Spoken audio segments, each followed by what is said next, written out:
intro, and we are live from the 704 once again for episode, what's this, 85? 85 of the 815 Exchange.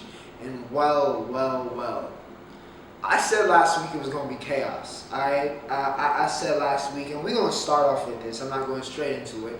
But I said it was going to be chaos this next couple weeks. And this first weekend delivered. Alright, this first weekend delivered. And we're going to kick off with that, but we're not getting to that yet. We also got to talk about UFC. We got to talk about, another great fight night card. We're going to talk about some free agency stuff in the NFL and MLB, some stuff I don't want to talk about, some stuff I do want to talk about. It was an insane week. Absolutely insane week. So, plenty to talk about here. So, once again, this is another episode where, go get your food, go get your drink, whatever you need. Get very comfortable because it's going to be probably one of them ones, all right? It's going to be one of them ones. As always, remember to like, share, and subscribe if you are enjoying the content. I appreciate the love. Very, very, very close to 600 subscribers, so much appreciated. Love you guys. Love all the support. What else was I going to say? I think that about covers it. There's no real need to, there is that one thing. There is that one thing that I say in the intro every single week, as a consistent reminder, because, I want to make this a very easy viewing experience for you guys.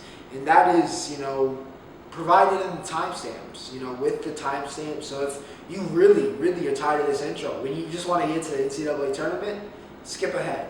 You want to hear me talk about, the MLB and the Dodgers super team? Skip ahead. Timestamps to each topic we talk about in this podcast are listed in the description, as well as my social media. So if you want to follow me there, Snapchat, Instagram, Twitter, TikTok, whatever it is, feel free to, and you can follow me there. But without further ado, ladies and gentlemen, let's get this party started. And let's go to the NCAA Tournament. We're going to kick off. Normally we talk about Champions League first, I know, but we're going to switch it up. We're going to go NCAA Tournament because I got like 16 games to talk about or something ridiculous. North Carolina and Baylor. All right, North Carolina and Baylor go to OT. This was after North Carolina, being eviscerated. Eviscerated Marquette. It wasn't even close. But we go to OT here, Carolina versus Baylor. I was able to watch that. I watched a lot of basketball this week, all right? I was able to catch the end of this one, and like I tweeted out, RJ Davis chose violence, all right? RJ Davis chose violence. He's gotten better over the course of the year, and it's really kind of taken over that lead guard spot that a lot of people, I think, expected Caleb Love to inherit at Carolina. But RJ Davis has been the guy. He has been the guy. And when it's been a big game or a big moment, he has chosen violence. He has stepped up, and he has become the guy that they can rely on. 30 points, 8 for 17, 5 for 10 from 3 in this game against Baylor, against the number 1 seed, to knock them off and go to the Sweet 16.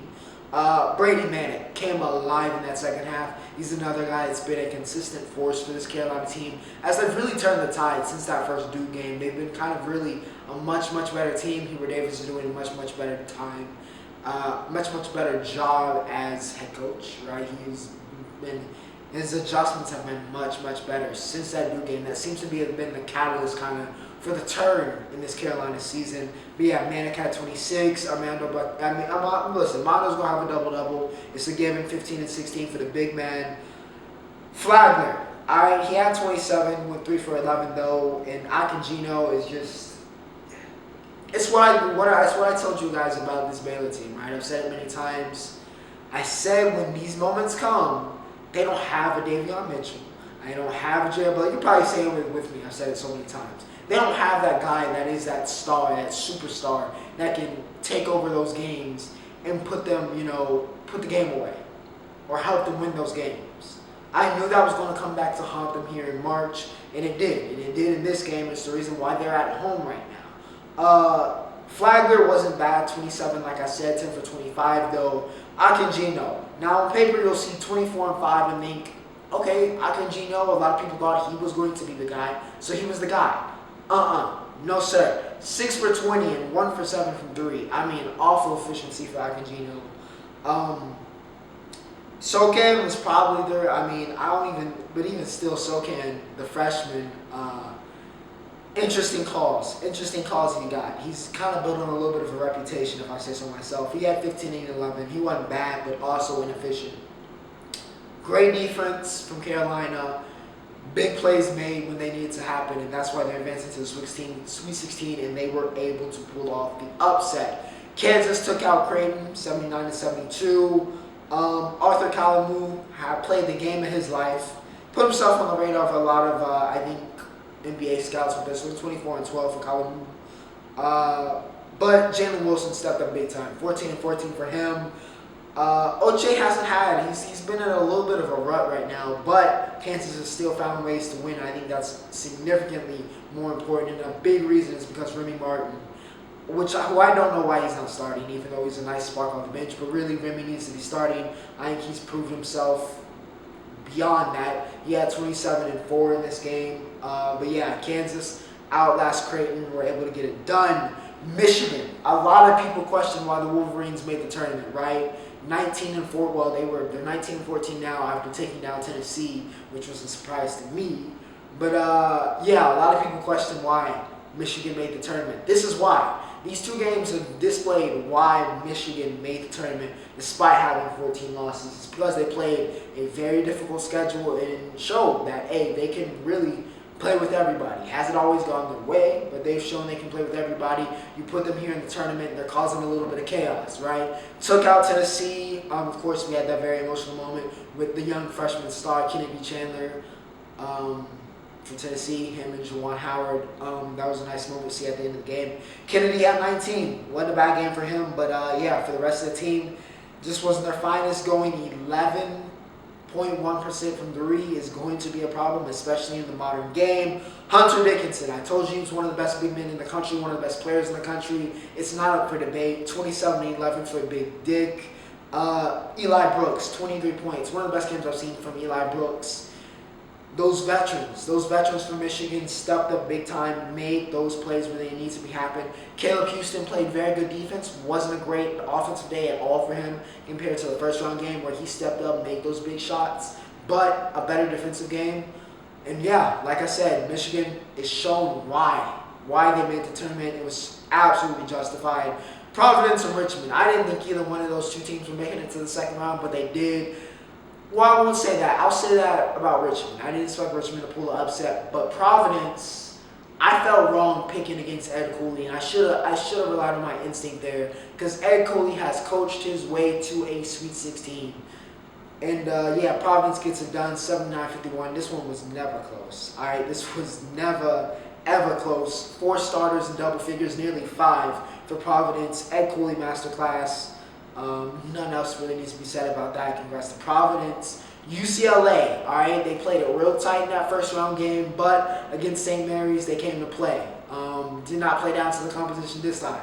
They get the win 72-56. Tiger Campbell has been huge, absolutely huge for UCLA in these first 2 rounds, and how much he has stepped up to the plate and become, you know, that veteran presence as a guard, become that, you know, that much better. He was a solid point guard last year, but he's taken his game to a new level when he discovered the great art of perimeter shooting. He goes 3 for 5 in this game. Actually, he went 0 for 1, Jules Bernard, who also had 14 points, went 3 for 5, but Campbell, being more aggressive, getting to the rack, overall has made his offensive game much more complete, and he's been a big factor why UCLA has been so successful this year. Juzang, he was the star last year. Him and Jaquez, 15 and 14 apiece. And yeah, 4 starters out of the 5 with double figures, usually a winning recipe. Also, the same happened for St. Mary's.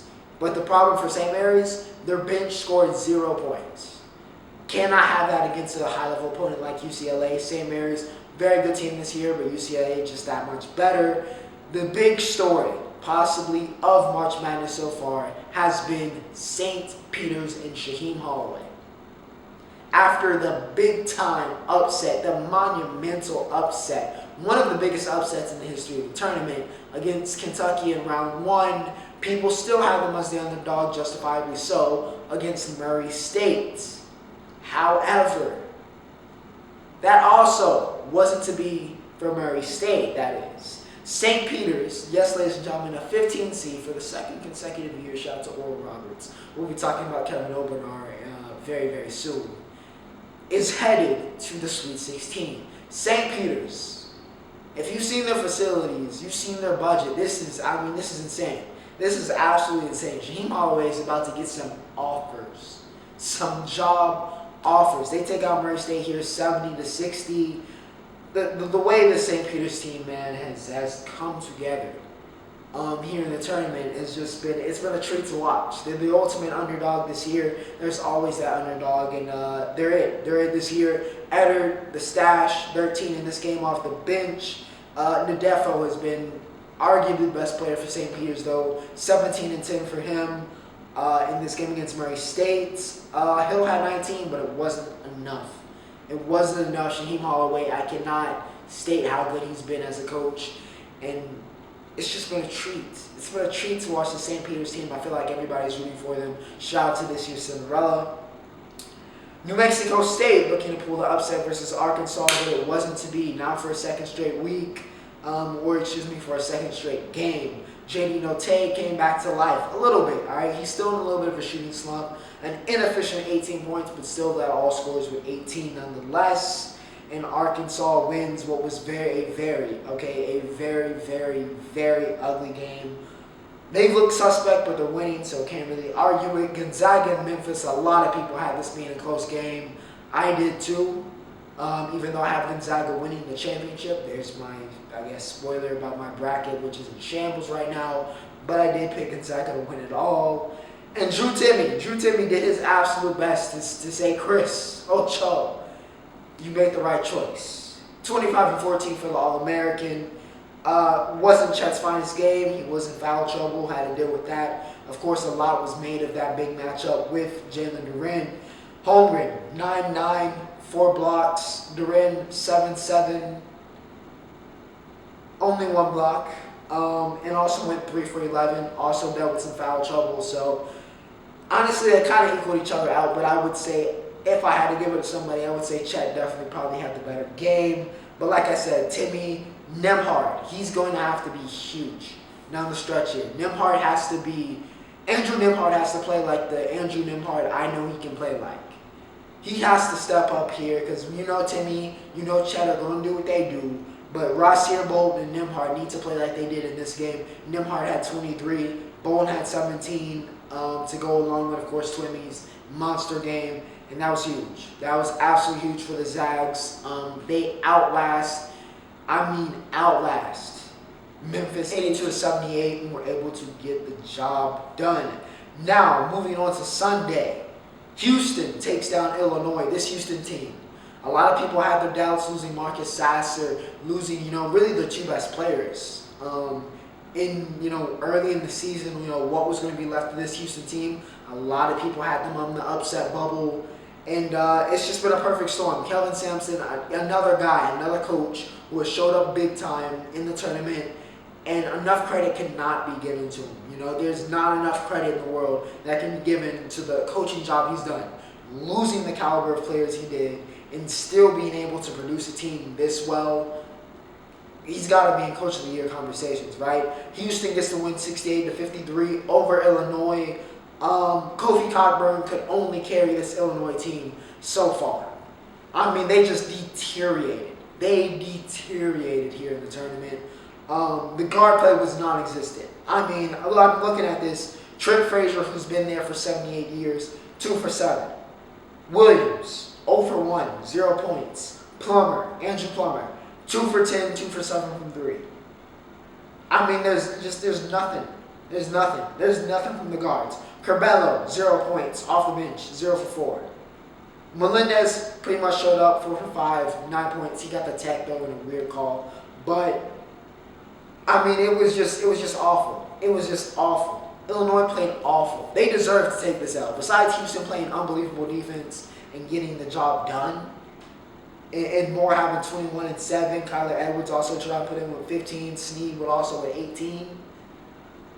Besides that 3-headed monster Houston had in the defense they played, Illinois played like garbage. All right, everybody else go home. Kofi Cockburn, congrats on the accolades. I'm so sorry you tried to carry this team.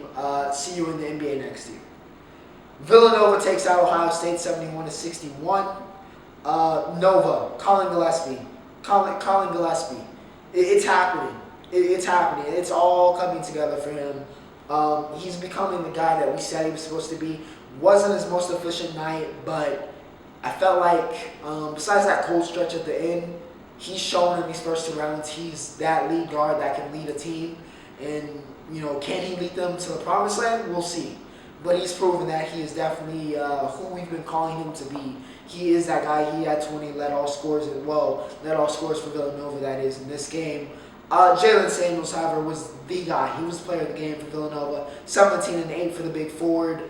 Daniels also had 11 and 8 off of the bench. Malachi Branham is a special talent. He's going to be one of the premier players, I think, in college basketball over the next coming years. He had 23 in this game. The freshman, E.J. Liddell, another solid performance, 17 and 6. But the problem is, besides Branham, besides Liddell, and we kind of foresaw this, they had nothing else. They had absolutely nothing else besides Branham and Liddell. And I felt like Ohio State kind of reverted to that form way too many times during the season, and it caught up to him. It caught up to him against a very good Villanova team, and Jay Wright has yet another Sweet 16 Wildcat team.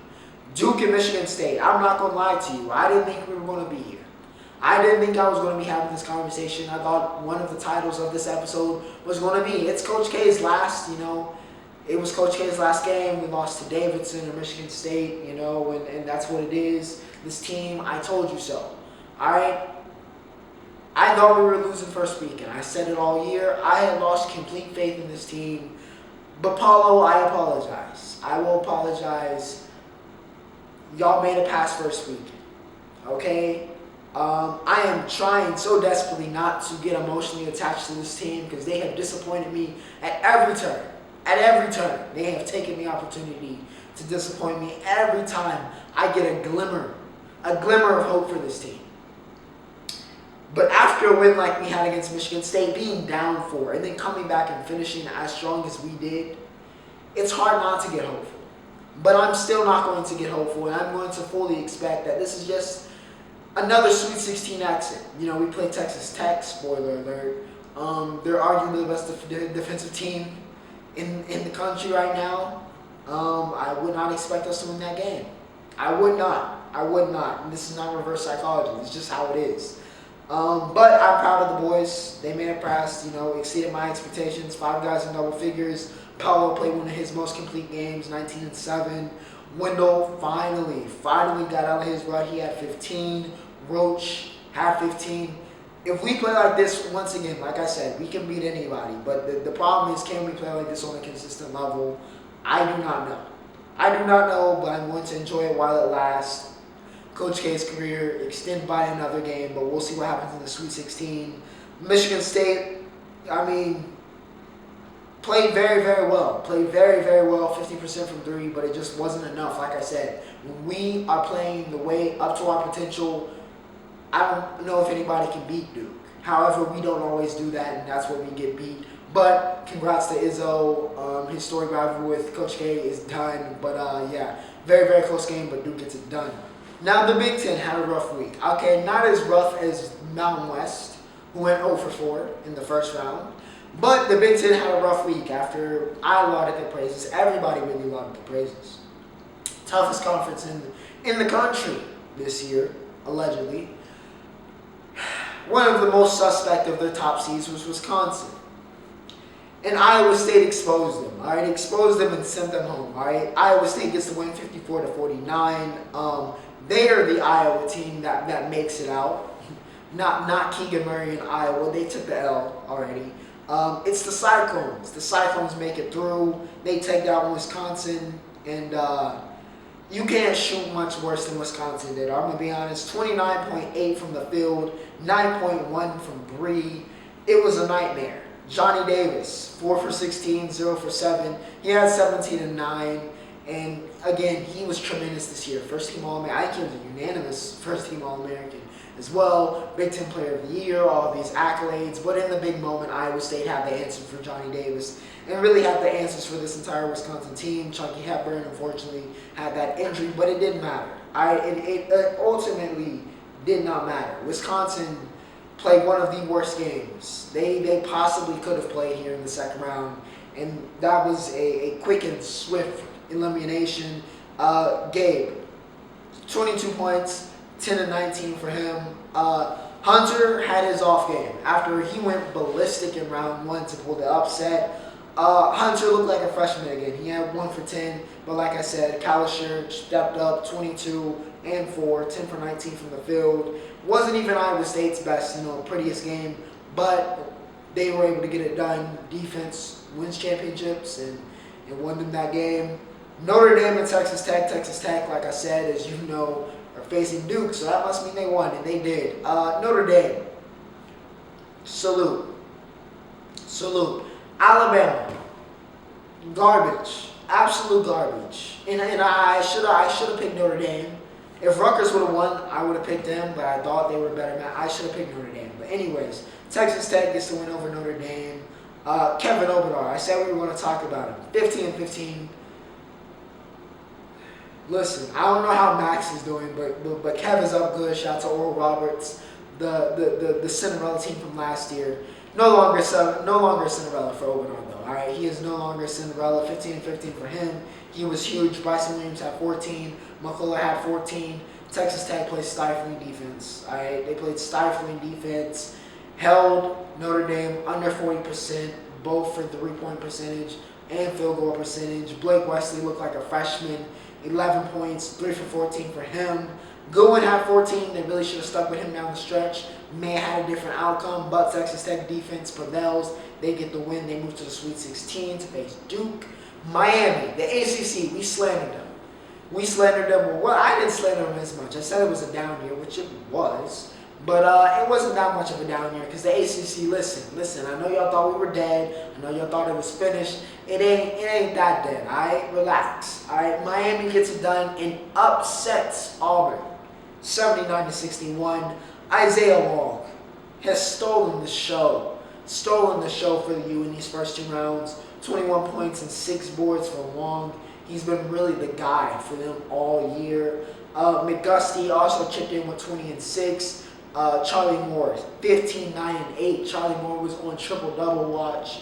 In Auburn, a nightmare. Walker Kessler only was able to play 13 minutes. 0 for 6. 0 for 6. Only 2 rebounds for Walker Kessler. Fans in Chapel Hill had all of the smoke for him after this game. Jabari Smith had the worst game of his career. 3 for 16, 1 for 8. 10 points, was able to get 15 rebounds, but it was after a brilliant run of games Jabari had been on, including that decimation in round 1 and that big poster dunk. Isaiah Long got it back in blood, and he got his own poster on Bari, and it was a nightmare. It was the worst game I've seen Bari play. It leaves the door open with Paulo and Chet still in the tournament for them to possibly retake that number 1 spot that each of them seemingly have had at some point in the season. But Bari has a nightmare, Kessler has a nightmare, and you can't expect anything from them Auburn guards, and that's why they're susceptible. Like I said, it's what I said all year for them, especially down the stretch once those L's started piling up. The big men usually show up, but it's the guard play. And the guard play didn't show up, and the big men had their worst games. It was a recipe for disaster, and it was an absolute disaster for Auburn, and they get upset. They go home first weekend. Miami advances. Purdue and Texas played a great game, but Jaden Ivey is the truth. I mean, the whole truth and nothing but the truth. But Trevion Williams was the man in this game for Purdue. 22 and 7, 10 for 13, very, very efficient. But Ivy made big shots down the stretch, so a team effort. Zach Edey had 11 and 10. So the big three showed up, all did their part. They all held it down for Purdue. And anytime that happens, they're going to be a very, very tough team to guard and a very, very tough out, I think, here in the tournament. But they got to be consistent. They got to make sure this is happening on a consistent level. Because if it's not, that's where they can get sniped. That's where they can get taken down here. But they do advance over the Sweet 16. Painter finally beats Beard. Finally was able to beat Chris Beard. Marcus Carr showed out, 23-7 for the transfer. Andrew Jones, shout out to him, 17 points. But wasn't enough. Like I said, wasn't necessarily that Texas was bad, but Purdue was just that much better. Ivy, Williams, Starboys. Arizona and TCU went to OT.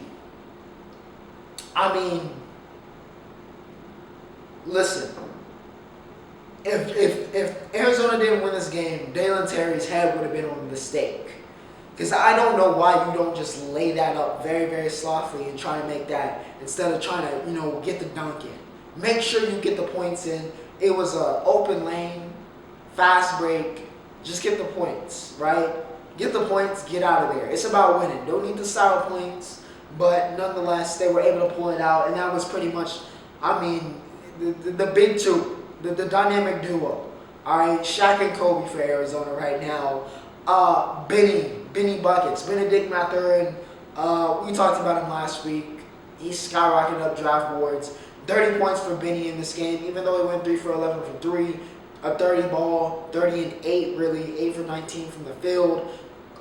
Christian Kokoloko, 28 and 12, 12 for 13, one of his finest games of the year as well. The dynamic duo had it all going for Arizona, and especially down the stretch, Benny was just near unstoppable. Eddie Lampkin, 20 for 14, very solid game for Lampkin, 8 for 9, very, very efficient. Mike Miles chose a bad day to have his worst shooting night, 5 for 20, had a 20-piece, but once again, this went to overtime, so if you have volume, you might get 20 pieces in overtime, but it wasn't efficient. 5 for 20, 1 for 6 from the 3. It was a rough game. O'Bannon, much better, 23 and 5. But like I said, with Mathurin and Kolokoloku playing the way that they were in this game, Arizona was not going to be denied, and they're looking like one of the more dangerous teams down the stretch here. I have them in my championship with Gonzaga, so all good for me. They've had a little bit of a scare, but they've persevered every time, so I'm feeling pretty good about that Arizona pick. And like I said, it's chaos, and I don't expect it to stop. I do not expect it to stop. It's been some great, very, very close games, and I expect that to continue here in the Sweet 16 and Elite 8 this coming weekend. It's going to be interesting, all right? It's going to be a very, very, very interesting one. Champions League, all right? Champions League, second leg, round of 16, the Sweet 16 of the Champions League, I guess. It was time to wrap it up, right? We had the second legs for the second batch. And, well, after Ronaldo's brilliance at Old Trafford, they got Brady to come out of retirement. There was none of that. There was none of that to be as Atletico exercised, as Diego Simeone exercised. It made a run for it, really. At the end there, that was pretty classist, though, by the Man U fans. There was no need to throw the bottles at Simeone. Anyways, exercise their Cristiano Ronaldo demons. They get the win. Atletico Madrid gets it 1-0. Lodi got the goal. They win 2-1 on aggregate. Man U just could not score in this game. Could not get anything going. The rhythm, the flow, it was just awful. It was just awful. And now Ronaldo will go trophyless for the first time since I can't even remember. I cannot remember the last time he went trophyless, but it's going to happen this year because they're definitely not winning the Premier League. Atletico, though, congratulations. Congrats to Lodi, big goal there. And, just Atletico is just a better team. Simply put, worthy better team. Benfica takes down Ajax. They finally got Sebastian Haller to stop scoring. Darwin Núñez gets it done late, 77th minute, and that wasn't the latest goal to win a series, but we'll talk about that when we get to Juve and Villarreal. But Benfica was able to get it done, and this was after Ajax. For all intents and purposes, dominated this game, but they were unable to capitalize over the opportunities, and they had plenty. 16-4, they outshot Benfica.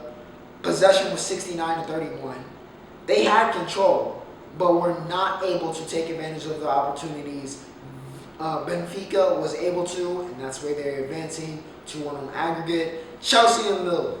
All right, the first time two Americans ever faced off, by the way, in the group stage. Shout out to Timothy Weah, and of course, the man in form once again, Christian Pulisic. He got the game well. It wasn't really the game winner, but it's what helped kind of put this thing away. Chelsea gets it done 2-1 after Yilmaz got the penalty, and it looked like for a second, could Chelsea choke this one away? Bapoli able to get the goal. Cesar Azpilicueta, the captain, oh captain, my captain, gets it done for the Blues from London late to really put it away. They went 4-1 on aggregate. Like I said, Pulisic in form. Mount with the 2 assists on the weekend for the Premier League for Chelsea. Things are looking up. Kai Havertz has been doing Kai Havertz stuff. It's looking real good. Chelsea, once again, with Thomas Tuchel, seems to be starting to get better over the course of the season. And that's why they won it last year, and it looks like it's happening again. They drew Real Madrid, so we'll see what happens there. After Real Madrid got, clapped in El Clasico 4-0 yesterday. We'll see what happens, but Chelsea looking very, very good. And like I said, we were going to talk about Juve. Juve is finished. I have very rarely seen a team crumble the way that Juventus did here in the last, really, 12, 13 minutes of this game. After a 78th minute goal for Villarreal, they crumbled. They absolutely crumbled. 2 penalties conceded in that last 12 minutes, both of them connected for Villarreal. Pau Torres got a goal, and they went down 3-0. They went down 3-0 in this game. Just crumbled. Crumbled in this game. Froze under pressure. And this was a day after everybody was like, oh, Juve's better without Ronaldo. And then this happened. So, pipe down, all right? Pipe down. Pipe down. Relax on that take. But, Juve just, crumbled. Shout out to Villarreal, though. They get it done. Spain looking very, very good in the Champions League so far. Villarreal, they had the guts and they got the glory. Juve had no guts, so guess what? No glory. We'll see what happens for the Italian Giants as we move on. And before we get to the entertainment segment, which we'll do next, we'll talk about something very briefly. All right, the NFL. Yes, an NFL segment in March, which is crazy, but that's just kind of how free agency was. So here we go, and we're gonna start off with something I don't really want to talk about. But unfortunately, because of this glorious love I have for not just the NFL, but just for sports, right? And I decided a year and a half, or really over a year and a half almost, to create this wonderful show of mine. We have to talk about stuff I don't want to talk about or that's uncomfortable. So, disclaimer, warning, whatever. Deshaun Watson is, I don't know, because I also got some reports he's headed to the Falcons. But as of now, it seems like he is headed to the Browns. At the very least, Baker Mayfield is put in for a trade. He feels very disrespected by the whole situation. A lot of people are up in arms about Deshaun Watson because of the allegations. And if you didn't know, he was cleared of all criminal charges because they were unable to find enough evidence, which is tough to do in sexual kind of, assaults, harassment, cases, because it's a lot of he said, she said type situation. Now, how do I word this? I'm going to word this I want to word this properly so my words are not misconstrued. Speak the English language. That's the first step. I am not surprised that Deshaun Watson was hired. And here's my thoughts on the whole situation, right? I'm not by any means a lawyer or studying law. I do have remorse, as anybody has any type of empathy or any type of heart that goes out to any people that have dealt with sexual assaults in their lives. It's awful. It's disgusting. It's revolting. It's a shame. I'm beyond ashamed that people have to deal with that. My heart goes out to all the victims of that around the world. It's a thing we need to work on, of course, as a society, for both happening to males and, of course, to females.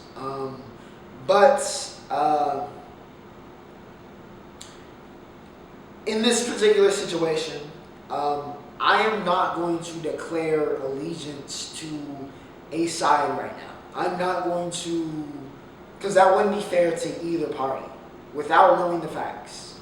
That's like, I can't. That's just, I can't, that just doesn't sit right on my conscience to simply kind of blindly follow this whole either Deshaun Watson is a sex offender or all of these women are lying. I'm not going to lean to either way and get a definitive position until all the facts are read out and until that's handled in the court of law.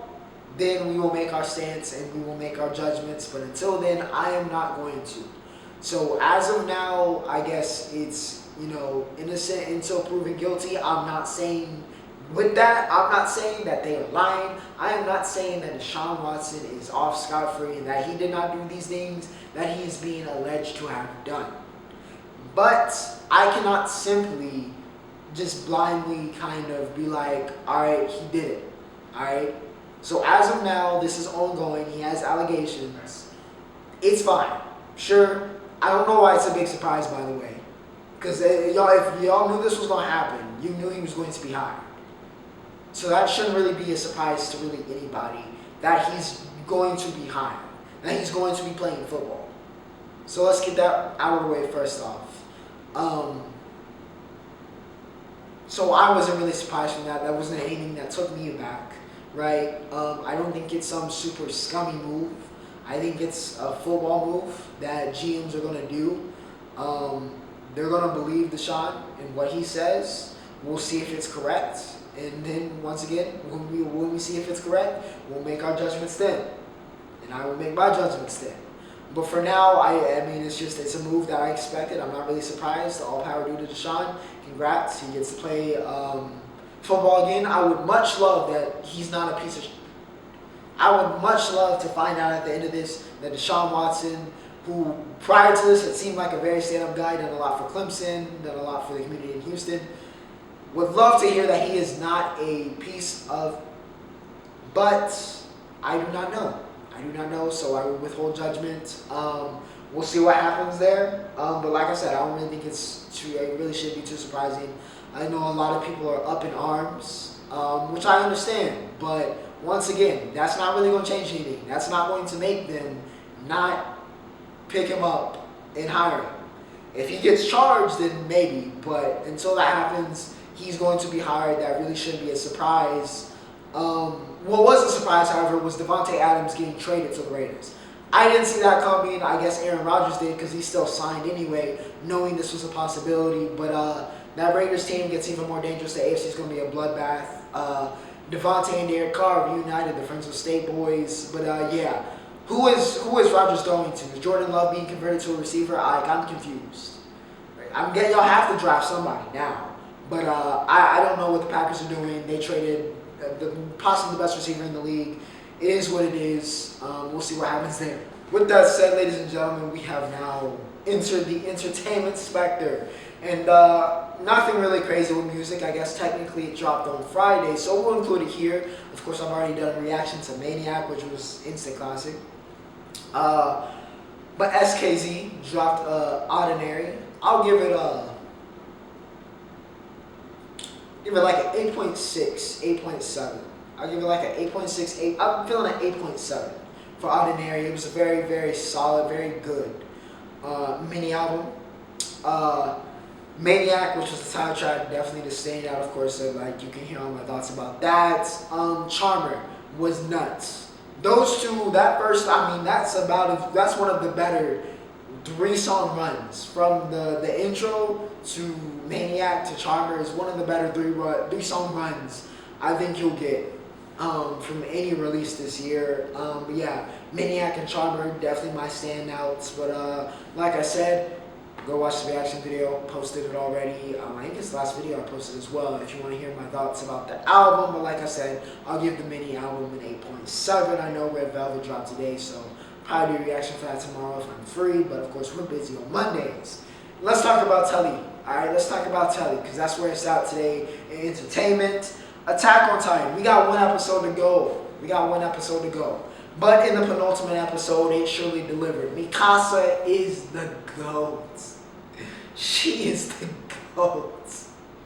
That scene, I retweeted it, by the way, if you're looking for that particular scene. If you didn't watch last night's episode, once again, spoiler alert. Spoiler alert. Not that Mikasa being the GOAT is a spoiler. You should have already known. But arguably one of the best action episodes. Actually, not an argument. Straight up, it was one of the best action episodes we've had of Attack on Titan, possibly ever. Probably might go down as an all-time episode as well, quite possibly. But yeah, Mikasa. That whole battle, getting to see the female Titan and the armored Titan Rainier and Annie team up. We got to see Falco's Titan finally, which looked way better than it did. Most things do animated, but it looked way, way cooler in the anime than it did in the manga. But yeah, Mikasa just is the GOAT. She went crazy. She went crazy. She was collecting bodies, man. She was collecting bodies, even though they were former friends or people that looked up. She was collecting a body count in this episode. There shouldn't be any doubt, especially with Levi, kind of handicapped now. Listen, it's done. She's the best in the world, clear. She's clear. She is clear. That scene where she went on like an 8-piece combo and then tied them up, set off their spears, blew them up. And that was something out of Mortal Kombat. Blew them up and then let the blood rain while she stood there, posed up, and then mean-mugged the camera. That was too, oh my God. That was too clean. That was so clean. She's the GOAT. I get it, Aaron. I'd be in love too. I would be in love with her too, even though you said you hated her. But let's be real. Stop the cap. I don't see how you see that and you don't fall in love. So stop the cap, Jaeger. Stop the cap. But anyways, another great episode of Attack on Titan. Winning time. It's become a weekly, I guess it's a weekly segment. We talk about winning time every week. Give me something to talk about. We finally meet Pat Riley, and we off to a good start. With Pat. Looks like he's going to be a very, very good character. It was nice to see kind of his inner workings, what was going on prior to him becoming coach. Magic arrived in LA. It was cool to see Norm, much more positive light. Got to see Norm this time. We also saw Magic, kind of starting to fall into his vices while still being in love with Cookie, which is the story of Magic Johnson's life. Norm. Let's see. Yeah, Norm talked about that. Trying to get Tark. They're trying to get Jerry Tarkinson, legendary UNLV coach. I actually didn't know this, that they originally tried to get Tark, but Dr. Bus is trying to get Tark from UNLV, and they got that whole situation. But at the end of that episode, don't know if that's going to go down. Of course, we got Claire and Jeannie still going, but we'll see. It's another good episode. Honestly, I've very, very much so enjoyed this series. I would highly recommend it. It's a more comedic take, so I would take it less serious, but still very interesting, knowing some of these characters, knowing what happens, and honestly, it's been, once again, very, very entertaining. So, shout out to HBO, shout out to Winning Time, shout out to everybody a part of it. It's been very, very good. Let's talk about the UFC, shall we? Let's talk about it. We had a UFC fight night. Now, normally, for combat sports, let's just make this combat sports. Normally this would be at the beginning of the episode or whatever, but not this time. Tom Aspinall subs Volkanov, it's not Volkanov, it's Volkov. Yeah, it's Drago. Yeah, he subbed Drago first round. This event was also in England. In England, shout out to y'all because the atmosphere was electric. We'll talk about why it was electric. But yeah, Aspinall. I've talked about heavyweight being kind of a weaker class, us needing some new heavyweights. And Aspinall seemingly, maybe watches the show and he heard the call because he's arrived. He has absolutely arrived, and he's looking like a contender here at heavyweight. He's looked very, very good. Almost in a similar vein of Gagne, these new breed of kind of skilled heavyweights. Will anybody be able to touch Francis? We'll see. I don't know. But Aspinall definitely moving up the ranks. Arnold Allen, and I hate to say it because Dan, I love him, but he's looking washed by each more match. I think he left his soul in the octagon versus Dustin, because he has not been able to get it back. Arnold Allen continues to improve his own, candidacy and kind of contendership, as he put on a dazzling performance and knocks out Dan Hooker. It's just sad for the Hangman. But yeah, Arnold Allen, hand speed is ridiculous. He's looking very, very good. Another promising contender out of England. Of course, the star boy and the headliner was, by all intents and purposes, Paddy Pimblett, Paddy the Baddy. Now they gave him a layup, and he absolutely dunked it. All right, he took the layup and he did a reverse dunk, big slam. He looked like a superstar. He has that superstar feel. He's very charismatic. He's got the persona. We'll see if he has the goods. All right, they gave him a can. By all intents and purposes, that was a can, but got the job done. We'll see. I want to see him continue to take some steps up, of course, in competition. Ilya Topora, who he's had some confrontations with, had another very good performance also in this card. He wants to smoke. I don't see why you don't do that. Might as well make that matchup. We'll see if Paddy the Baddy is who he claims to be. However, his teammate Meatball Molly, these nicknames again. Listen, we all won, but shout out to England, man. Shout out to the American motherland. All right. Molly McCann, she gets a knockout of the year candidate. Okay, that elbow was disgusting. She put Carolina to sleep. Decapitation, insane elbow, knockout of the year contender, absolutely. And the other stuff that happened on this card. Paul Craig, stop getting on top of Paul Craig. Pause. You're going to get subbed. All right, I don't know how he keeps doing this. Somebody described him as the grappling black beast, and there was never a more fitting description of the Scotsman. But yeah, Paul Craig, another sub out of nowhere. The way the speed in which he puts those on are just ridiculous. But yeah, shout out to Paul Craig, shout out to UFC for he had another great fight night. Boxing. I'm not going to talk about Berlanga. All right, it was another for the former prospect of the year. It was another performance. Xander Zayas is only 19 though. He might be the one.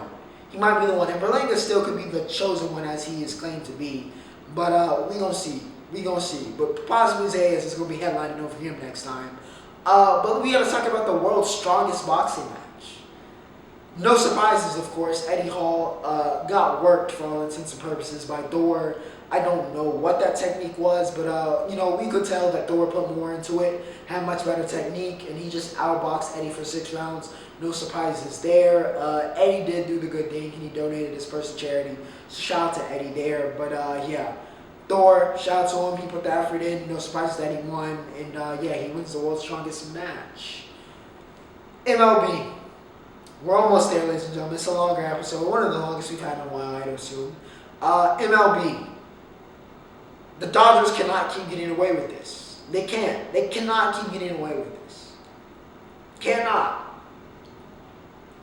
This is a super team. This is a super team. This is a better than a national team. This is a super team. Every single person in the starting lineup, after they have now signed Freddie Freeman, by the way, because the Braves went and got Matt Olson, which I'm about to talk about. So, or I can just say now, yeah, the Braves went and got Matt Olson from the Athletics, gave him a nice long contract, I think 8 years, 160 or something around that. Very good deal. Olson, of course, a great player, big move for the Braves. However, in doing that, they gave him their franchise cornerstone to go join a team with now 4 MVPs, like 3 Cy Young winners. And what else? I think every single person in the starting lineup has been to an All-Star game. This is a super team. All right, we talked about super teams a lot in the NBA. This is a super team.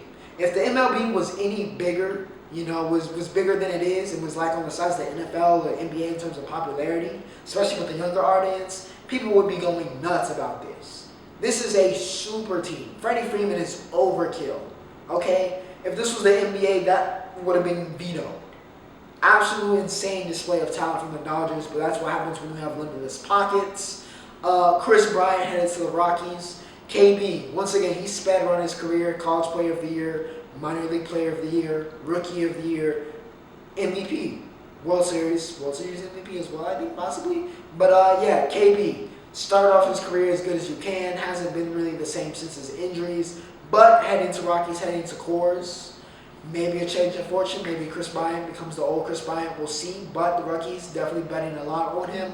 Carlos Correa. A lot was made about where's Correa going. Is he going to the Yankees? Is he going to the Red Sox? Is he going back to Houston? He's going to the Twins. I know, not the most dazzling or thrilling, option or whatever, but he's going to the Twins. They gave him the money. He chose the Twins. I don't know what else to say. Correa's headed to the Twins. Even though he was a bit of an old to my team, he was one of my favorite players and is still to this day, unfortunately, even though I hate him a little bit. One of my favorite players, at least that I love to hate. Still got a lot of respect for Correa, followed him through the minor leagues. He became a star in Houston. We'll see what happens in Minnesota. Unfortunately for my least favorite baseball team, they did make a good move. They went and got Trevor Story. Xander Bogaerts better move his to third base. Xander, you better not be prideful. You do not have the defense for that, big man. All right, you don't have the defense for that. You don't have the facilities. All right, Story plays defense. You don't do so much of that. Story should start at shortstop or just don't. It's better for us. Yankees were kind of down bad. We're losing a lot of people, just like the Cowboys. So we'll see what happens. But Story headed to the Red Sox. It was a wild week in free agency for the MLB. And with that said, ladies and gentlemen, we have finally reached the Roundup after hitting so many, so many major topics. But we got a large Roundup as well, so let's get it going. Bron reaches second all-time in scoring, passes Karl Malone. Congrats to Bron. Like I said, this is the only source of joy. Him kind of chasing the scoring title and all of these accolades. That the Lakers are going to have the rest of the season. I think they fall into the 10th seed. I'm not even sure if they're making the play-in. So, LA's baseball scene is up good, but the basketball scene, at least for the Lakers, because let's be real, the Clippers are still irrelevant in the sense of being a Los Angeles sports team, down bad. But Bron is up good, but also down bad. So, yeah, same areas with the state championship, so maybe he's a little bit more up good. I don't know. He's second all time. Congrats to Bron, one of the greatest of all time, obviously. William Byron wants to be one of the greatest of all time in NASCAR, and he took a very, very good step. I was going to say a large step because, it's going to make a big transition, but nah, there's no need for it. He wins at Atlanta. Another different winner. Loving that from NASCAR so far, but yeah, William Byron wins in Atlanta. So congrats to Hendrick Motorsports. Byron gets the win. Of course, that gets him into the playoffs. Women's basketball. We've been talking about it a lot more, showing a lot of love to the ladies. We're going to do it here once again here in the Roundup. The big stories, however, for a sport that's, a lot of people consider, is very top-heavy, I don't know about this year, because it seems like the chaos is both in the men's tournament and the women's tournament, because, Baylor gets upset by South Dakota. Iowa and Caitlin Clark, who we've sang her praises all year, she had a bad game, and like I said, Cesaro also had a good game, but can they live with Clark having a good game, having a bad game? Guess not, because they got upset by Creighton. And then, in the first round, Florida Gulf Coast knocked off Virginia Tech, even though Elizabeth Kitley, 336, shout out to Liz. 42, career high at 42 and still lost. So, upsets in the women's bracket, too. It's looking very interesting. Had some very good games. Had some very good performances, like I said. Liz having 42, unfortunately, in a loss. But, I would say, if you're a little bit deprived with the men's going on break, might as well watch the women's bracket. It's been pretty good, pretty entertaining. Fran Belibi dunked, so if you want that, you can watch Stanford. It's been a very interesting tournament on the women's side as well. The Bahrain Grand Prix, F1 got off to a very entertaining, picking right off where we left off, another entertaining start. Charles Leclerc gets the win in the Bahrain Grand Prix, but the big story was Red Bull had a nightmare. An awful day for Red Bull. They get 0 points. Defending champ Max Verstappen got 0, and his teammate Sergio Perez also picked up a big 0, and that also allowed Lewis Hamilton to get a podium. So we'll see what happens there for McLaren and Red Bull. But it was not a good Grand Prix, not a good week.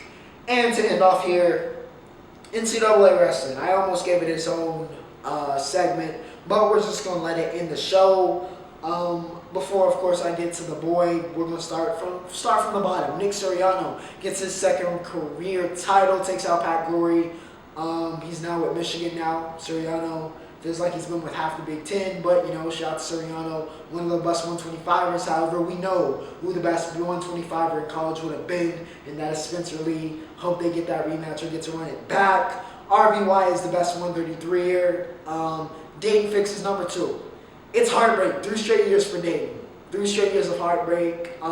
He's still fantastic, but RBY seems to have his number. Nick Lee gets it done at 141.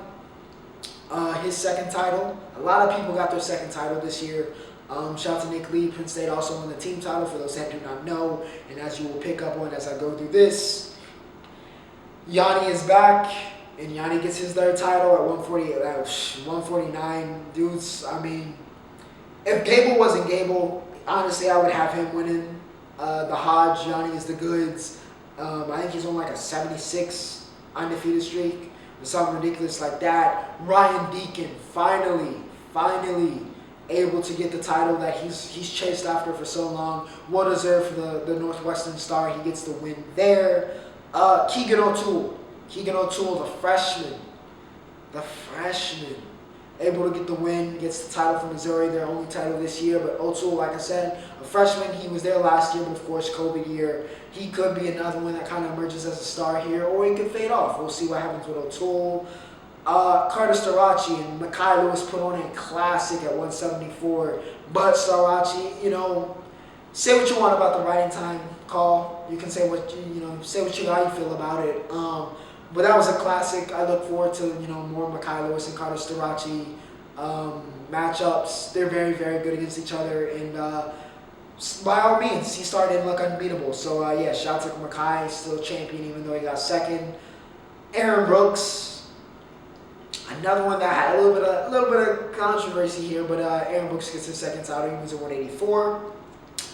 Max Dean was at 197, another guy that's been looking for his title for so long, and that completed the 5 for 5 for Penn State along with the team title. So shout out to Max. Took a chance moving to Penn State from Cornell, but it paid off. And of course, the GOAT, the champ, Gable Steveson. We're about to end the episode, and we're ending it with Gable, baby. He wins the heavyweight title and should win the Hodge, one most outstanding wrestler. He is headed to WWE. It should be interesting to see who picks up the throne after, with Colton there, with Greg there. But for now, undisputed Gable. Shout out to him. Shout out to the boy. Absolute legend of the sport. And without further ado, ladies and gentlemen, we're going to end it off there. He main evented there. He'll main event today's episode. It was a long one. Hope you guys enjoyed for episode 5, I believe I said. But without further ado, ladies and gentlemen, Ocho, signing off.